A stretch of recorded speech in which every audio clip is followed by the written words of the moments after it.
কি একটি আজব দুনিয়া দেখেন, সবাই সবার মতো করে ব্যস্ত, সবাই সবার গতিতে টানতেছে নিজের জীবনটা।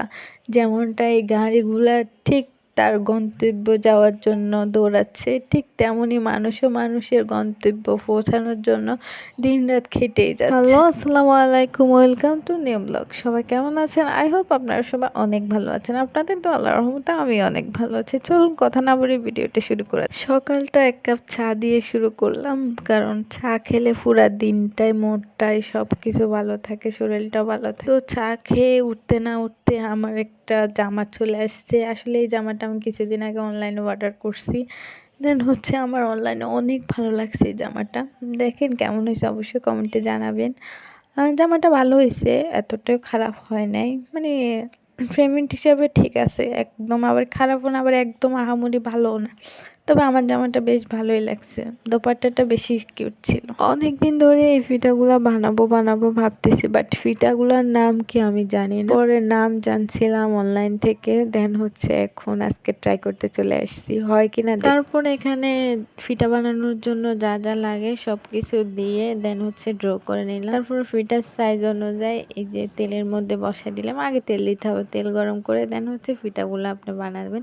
এটা আলাদা একটা খুঁচুনি থাকে, ওইটার মধ্যে বসায় আপনারা বানাতে পারেন। আপনারা যারা যারা বানান তারা অবশ্যই জানবেন যে কি দিয়ে বানায়, ওটা না হয় পরে আরেকদিন। এই যে দেখেন, মাশাল্লাহ, সবাই মাশাল্লাহ বলবেন। আমার ফিতাগুলা ফার্স্ট টাইম অনেক সুন্দর হয়েছে। আমি ভাবি না যে এতটা কিউট হবে ফিতাগুলা, অনেক সুন্দর হয়েছে আর অনেক মচমচে, খেতেও অনেক ভালো লাগছে। আপনারা চাইলে ট্রাই করে দেখতে পারেন বাসায়। পিঠা বানানো তো শেষ, খাওয়া শেষ, দেন হচ্ছে আমি রেডি হতে চলে গেলাম, আমার কোচিং আছে। তো রেডিও হয়ে গেলাম, রেডি হয়ে কোচিংয়ে যাওয়ার জন্য অলরেডি আমি প্রস্তুত হয়ে গেলাম। তো রেডি হয়ে গেলাম, এবার দুপুরে খাবার সেরে বের হয়ে পড়বো। মাশাল্লাহ, দুপুরে এখানে আছে biryani, burger, roast, chop, everything. আর এখানে পাশে আছে আপনার হচ্ছে মাছ। ওয়াও, মাছ দো পেঁয়াজি বলে আর কি আমাদের এলাকায়। আপনাদের এলাকায় কি বলে আমি জানি না, যেটা বলে সেটা অবশ্যই কমেন্টে জানাবেন। আপনার আমার হচ্ছে রোস্ট পোলাও বিরিয়ানির থেকেও এটা বেশি মজা লাগছে, বেস্ট হয়েছে, অনেক মজা হয়েছে। আপনারা দেখে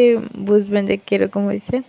আসলে আমাদের বাসার রান্নাগুলো আমার কাছে অনেক ভালো লাগে, হয়তো বা কোথাও গেলে এরকম রান্না আর পাবো না। যাই হোক, খাওয়া দাওয়া তো শেষ হয়ে গেল, দেন আমি বেরিয়েও পড়লাম অ্যান্ড হচ্ছে কোচিংয়েও গেলাম। কোচিং থেকে আসি দেখি আমার ছোট ভাই আমার জন্য ফুল এনে রাখছে। এই ফুলগুলো আমার অনেক ভালো লাগে, বাট আমি এই ফুলগুলোর নাম জানি না, কিন্তু আমার জন্য আনছে আর আমার এই ফুলগুলো অনেক ভালো লাগে।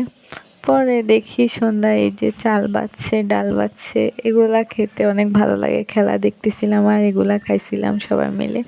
তো যাই হোক, সবাই আমার ভিডিওটি কেমন হয়েছে অবশ্যই কমেন্ট বক্সে জানাবেন, আর ভালো লাগলে শেয়ার করবেন, আর প্লিজ আমার পেজটা ফলো করে দেবেন। টাটা।